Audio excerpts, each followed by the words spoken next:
Time for Wellness Wednesday. We are joined by Scott Campsall and Jennifer Neveu from Okami Kai Karate. We're going to talk about a number of things. First off, let's just start out by talking about reopening. The dojo is back open under Phase 3. And just wondering, how people are feeling these days. We've heard some saying that they are anxious because they are getting back into to public settings. And what it's like, because we have been wearing masks for so long.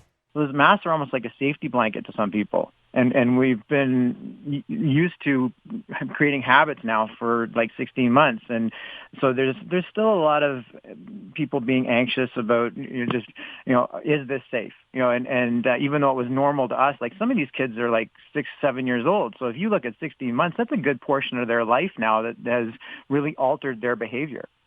Now, I'm wondering, and part of the conversation we're going to have today is overcoming obstacles. I know it's for some people, it's a built-in thing, and that is finding an excuse, right? I should be doing this, but, this, that. Is this another excuse that you find for some people to say, well, listen, I just don't feel comfortable, and it's just not pushing through and making steps forward? And actually, that's probably one of the things even before COVID, where people have got to push their comfort zone in order to be able to achieve anything. And it was just interesting. I was just reading a story about a guy, Demosthenes, and he was a orator in Greece. I think he was born 384 BC, I'm guessing. But his father died. He had a huge inheritance, but his guardians basically took the inheritance and sort of ripped him off of it. And he was really weak and gangly. He had no money, so he couldn't do the Olympics or like Olympic training or anything like that. And back then, that was a big deal. And so what he did was he just started applying himself to becoming a better orator. And so he was doing drills like trying to do speeches while he had marbles in his mouth. He would start doing speeches while he was running uphill, and basically something to increase his voice and his diction. And he ended up suing the guardians. He ended up only getting part of his inheritance back because they'd spent almost all of it. But he said it wasn't necessarily that's not what he was doing it for. He was just trying to do it for the accomplishment. And this guy shaved his head so that he would be embarrassed to go out just so he could study. He just said, I want to focus and really put my mind to it. And so to me, that was an inspiring story because I've heard so many other stories. And even with all this COVID stuff, I actually sent a message to my dad at one point, and I just said, I'm just so tired of having my butt kicked by this thing. He said, look at all the people that you respect. They're all people that had adversity and maybe they were dirt poor and they worked their butt off and now they're rich, or people that when they work out that they start off gangly. Like most martial arts stories, that's how the founders of styles, that's what they are. They're really thin, gangly, weak guys that ended up changing the face of the earth. Right. And it's pushing through that and I guess realizing within yourself that it's okay to break down. It's okay to cry from time to time because you feel so beaten down. Yeah, and I think now we have to figure out how do we go from 16 months of all of us feeling beaten down, and doesn't matter who you talk to, we all have a story of adversity and struggle and pain over the last year and a half. So now how do we move through that and not identify as victims, but identify now as survivors?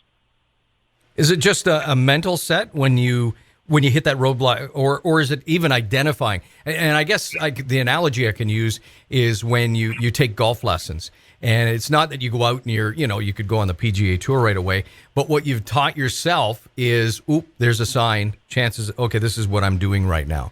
So you hit that part and you go, oops, I think I'm stumbling right now, and I've got to push through. A lot of us want the immediate results. And we want the golf swing to be perfect quickly. We want to be able to lower our golf score immediately. We want to, lose weight right now. We want to be able to break the bad habit right now. So it's difficult to see incremental changes, but that's how life changes happen. They don't happen, the foot in front of the other doesn't happen instantly. You've got to be able to make small incremental changes to be able to get to the big stuff. So if you can be patient with yourself and look for the incremental changes. I spoke to a lady yesterday who's interested in signing up for classes because she just told me with great pride, and I'd never met her before, that she's lost 35 pounds. And I said, well, how did you do that?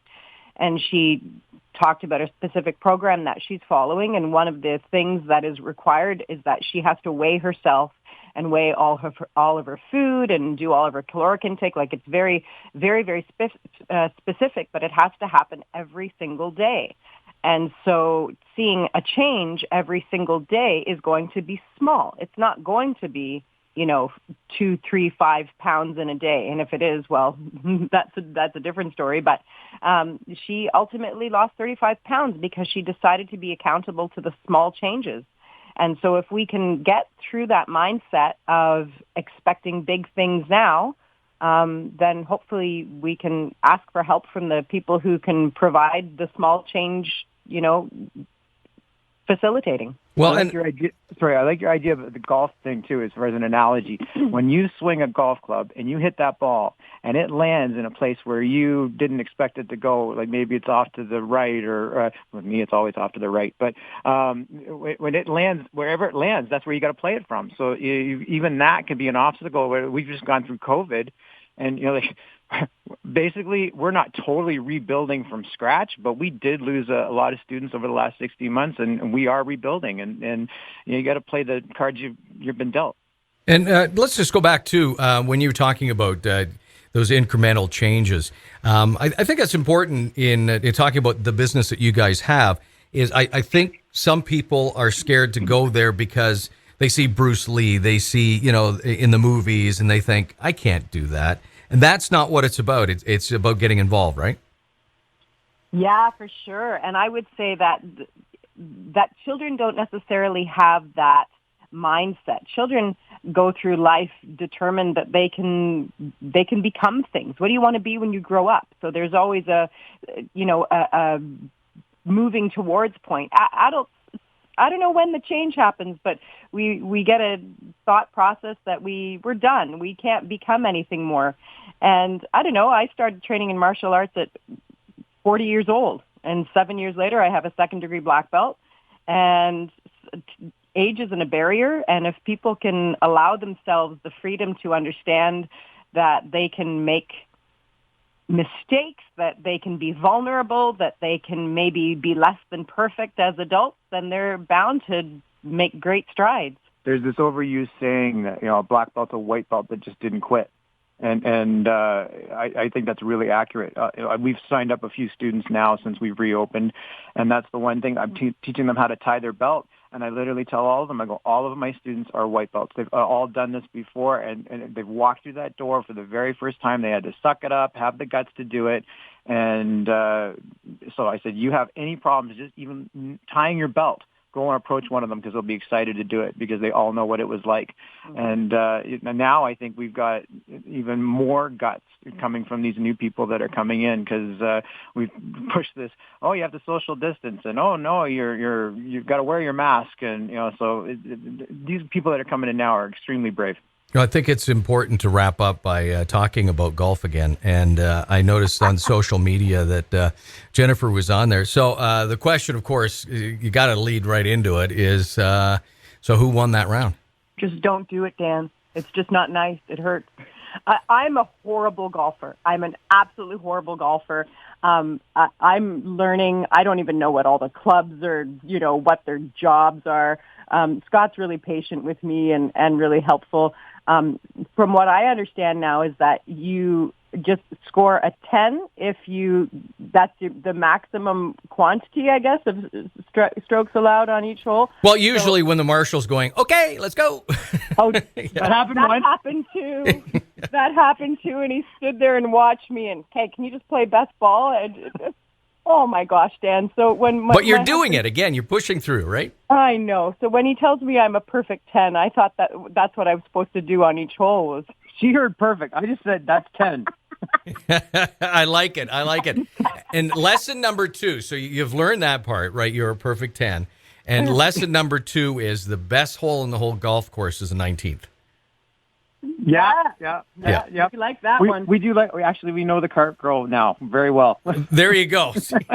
So, see, you're learning very quickly. Bottom line in all of this is pushing through and continue to do that. And we want to thank you guys for joining us this morning. Well, thank you, Dad. Thank you. I'm so glad you're back. I'm glad you had a vacation, but I used to read comics when I was a kid, and I remember there was one with Robin, and he hooked up with Superman at one point, and they were good. Superman's a good superhero, but nothing beats Batman. No. Well, thank you very much. And now, gosh, I'm blushing, so we better say goodbye. We will catch up again next Wednesday, Scott. Yeah, for sure. Thanks so much. Take care. Bye-bye. Bye-bye. Bye, Jennifer. And that is Scott Campsall and Jennifer Neveu from Okami Kai Kara.